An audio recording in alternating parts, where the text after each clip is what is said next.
Everyone, welcome to my channel study with Manu. आज मैं फिर से एक बहुत ही इम्पॉर्टेंट टॉपिक आपके सामने लेकर आई हूँ जो हर एग्ज़ाम में पूछा जाता है।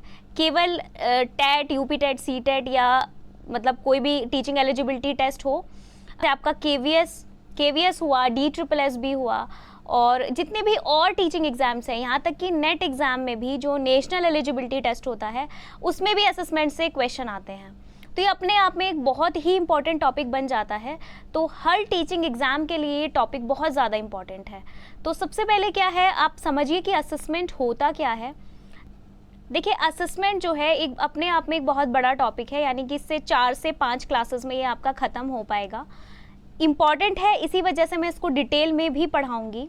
ठीक है, तो सबसे पहले आपको स्कूल करिकुलम के बारे में पता होना चाहिए असेसमेंट समझने से पहले। स्कूल करिकुलम होता क्या है ये मैं आपको प्रीवियस वीडियो में बता चुकी हूँ, NCF 2005 जहाँ मैंने पढ़ाया है। वीडियो का लिंक डिस्क्रिप्शन बॉक्स में है, आप चेक कर लो, डिटेल में है स्कूल करिकुलम है क्या। मैंने आपको स्कूल करिकुलम पढ़ाया था ना प्रीवियस वीडियो में, NCF 2005 वाली में। उसमें ये 2 पॉइंट्स भी आते हैं जिसमें असेसमेंट और इवैल्यूएशन होता है। अब देखिए, असेसमेंट को हिंदी में बोला जाता है आकलन और इवैल्यूएशन को हिंदी में बोला जाता है मूल्यांकन। मूल्यांकन यानी कि मार्क्स देकर आप बच्चों को टेस्ट कर रहे हो। असेसमेंट क्या होता है कि बच्चों का आकलन आप कर रहे हो, यानी कि वो ड्यूरिंग द क्लास भी हो सकता है। जैसे कोई एक्टिविटी आपने दी, उसमें बच्चे को टेस्ट कर लिया कि वो एक्टिविटी सही से कर रहा है नहीं कर रहा है। प्रैक्टिकल नॉलेज बच्चे की कितनी है। बच्चे अपनी टेस्ट में, जैसे यूनिट टेस्ट होते हैं और उसके बाद आपके क्लास टेस्ट होते हैं, आपका रिटन टेस्ट, जो भी मतलब मान लो आपका जो फाइनल एग्ज़ाम होता है, हाफ ईयरली एग्ज़ाम होता है, सब कुछ असेसमेंट के अंदर आता है। ठीक है, मतलब पूरा ड्यूरिंग द क्लास या ड्यूरिंग द स्कूल, जब आप स्कूल में हो उस टाइम आप जो भी एक्टिविटीज़ कर रहे हो उसमें बच्चा कैसा परफॉर्म कर रहा है, उसमें क्या होता है बच्चे की लर्निंग को टेस्ट किया जाता है और टीचिंग भी टेस्ट होती है। जो आपने पढ़ाया है ना, आप खुद की टीचिंग का भी टेस्ट कर रहे होते हो। अब मान लो कि आपने कोई टॉपिक ऐसा पढ़ाया जो 90% बच्चों को समझ में आ गया, लेकिन 10% बच्चों को वो टॉपिक समझ में नहीं आया। तो आप क्या करोगे, आपको ये आइडिया हो जाता है कि अगर 90% स्टूडेंट समझ गए हैं मेरा पढ़ाया हुआ, तो इसका मतलब मेरे पढ़ाने में तो कोई कमी नहीं है। यानी कि बच्चों को लर्निंग में, कुछ बच्चों को लर्निंग डिफ़िकल्टी है, तो आप उस चीज़ पे काम करोगे। आप उन बच्चों को बुलाओगे जो वो 10% बच्चे हैं और फिर उनको टेस्ट करोगे कि उन्हें कहाँ क्या चीज़ समझ में नहीं आ रही है ना, कहाँ उन्हें प्रॉब्लम आ रही है सीखने में। तो ये असेसमेंट का फ़ायदा होता है कि उससे आपकी टीचिंग भी इम्प्रूव होती है, लर्निंग तो इम्प्रूव होती है बच्चों की, जो आप बच्चों को सिखा रहे हो। ठीक है, तो अब जैसे मैंने बताया, टीचर एक लाइफ लॉन्ग लर्नर होता है ना। लाइफ लॉन्ग वो पूरा लाइफ टाइम सीखता है, अगर वो सिखाता है तो वो पूरी लाइफ टाइम सीखता भी है। ठीक है, तो इसी तरीके से टीचर की जो टीचिंग होती है उसको भी आप असेस करते हो और बच्चे की जो लर्निंग होती है उसको भी असेस किया जाता है। ये सब कुछ एक असेसमेंट का पार्ट है। ठीक है, समझ रहे हो आप समझ रहे हो। अब देखिए, इवैल्यूएशन क्या होता है, ये तो एक फाइनल जजमेंट है कि बच्चा, जैसे आपका वो होता है ना फाइनल एग्ज़ाम, कि बच्चा पास फेल से पता चल गया कि अच्छा है तो अच्छा है, नहीं है तो नहीं है। ठीक है, तो वो होता है इवैल्यूएशन करना। इसको भी पढ़ेंगे, पहले असेसमेंट के बारे में बात कर लेते हैं। देखिए, learning is important in assessment. अब देखिए, जब असेसमेंट बच्चे का अच्छे से होता है ना, तो मैंने जैसे बताया लर्निंग बहुत अच्छे से इम्प्रूव कर सकते हो आप बच्चों की। अब जैसे कोई टॉपिक ऐसा मैंने पढ़ाया जो, अभी तो 90% वाला मैंने एक एग्जांपल लिया, मैं एक और एग्जांपल लेती हूँ। सपोज़ करो एक टॉपिक मैंने पढ़ाया या आपने पढ़ाया अपनी क्लास में और वो केवल 20% बच्चों को समझ में आया और 80% बच्चों को वो समझ में नहीं आया। तो अब यहाँ पे क्या होगा, अब आप ये सोचोगे कि कहीं मेरे पढ़ाने में ही गलती है, क्योंकि 20% बच्चे इसको समझ पा रहे हैं, बाकी जो 80% बच्चे हैं वो ना समझने वाले हैं, मतलब जिनको ये चीज़ समझ में नहीं आई। तो आप क्या करोगे, आप अपने मेथड्स को चेंज करोगे उनके अनुसार, एज पर देयर नीड आप अपने मतलब मेथड को चेंज करोगे। यानी जो बच्चों की ज़रूरत होगी, उनकी रिक्वायरमेंट होगी, उनके हिसाब से आप अपना मेथड चेंज करके फिर से उन्हें वो टॉपिक पढ़ाओगे। तब जाके आपके टीचिंग को भी असेस किया गया ना, तो ये सब असेसमेंट का पार्ट है, ठीक है। तो लर्निंग इंपॉर्टेंट है, तो बच्चा लर्न तभी करेगा जब आप अच्छे से उनको समझाओगे कोई भी टॉपिक पढ़ाया हुआ, तो लर्निंग इम्प्रूव होती है। इवैल्यूएशन मैंने बताया कि फाइनल जजमेंट होता है। जैसे आपने कोई रिटन टेस्ट ले लिया, बच्चे का फाइनल पेपर है, या तो बच्चा पास हुआ है या फेल हुआ है ना। जो टीचर मूल्यांकन करता है बच्चों का मार्क्स के बेसिस पे कर सकता है ना, तभी तो पता चलेगा कि वो पास है कि फेल है, तो वो होता है इवैल्यूएशन। तो इवैल्यूएशन इतना ज़्यादा मतलब वाइड पार्ट नहीं है, लेकिन असेसमेंट बहुत वाइड है। उसके बारे में हम डिटेल में पढ़ेंगे। अब देखिए असेसमेंट की ज़रूरत क्यों महसूस हुई हमें। अब देखिए असेसमेंट क्यों ज़रूरी है। जैसे पहले टाइम में क्या होता था, टीचर ही सब कुछ होता था। टीचर ने जो पढ़ा दिया, बच्चे को समझ में आया नहीं आया वो उससे कोई मतलब नहीं।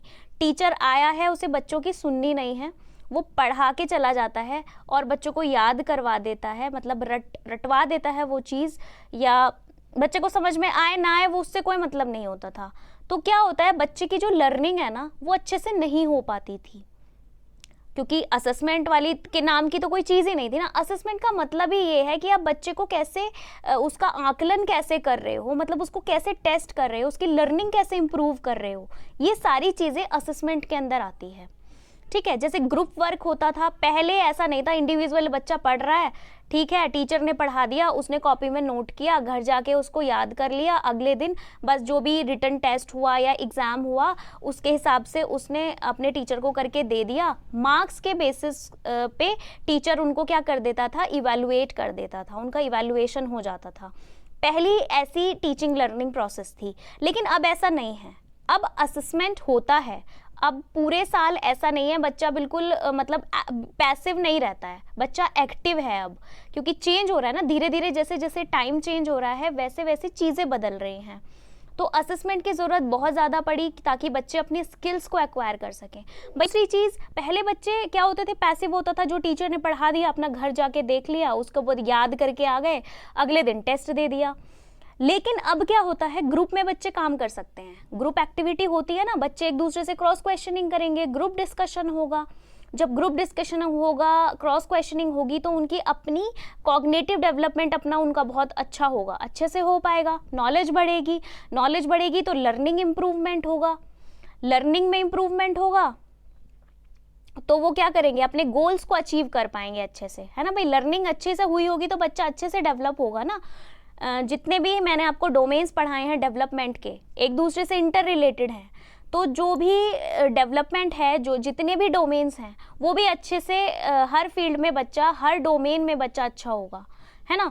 तो group work is also important. अब हायर ऑर्डर थिंकिंग स्किल्स बढ़ जाएंगी, मतलब आपकी थिंकिंग डेवलप होती है टाइम के साथ साथ। जब आप अपने दिमाग का बहुत यूज़ करते हो, जब आप ग्रुप एक्टिविटी करते हो, ग्रुप में आप बच्चों के साथ इंटरेक्ट करते हो अपने मतलब पीयर ग्रुप के साथ, तो क्या होता है, आपकी जैसे लर्निंग डेवलप होती है ना, तो आपके तीनों डोमेन्स जो मैंने बताए हैं, कॉग्निटिव, फिजिकल, सोशो इमोशनल, तो इन डोमेन्स में क्या होता है, एक दूसरे से इंटर रिलेटेड हैं, इनका भी डेवलपमेंट बहुत अच्छे से हो जाता है, तो लर्निंग अपने आप इम्प्रूव होती है, ठीक है।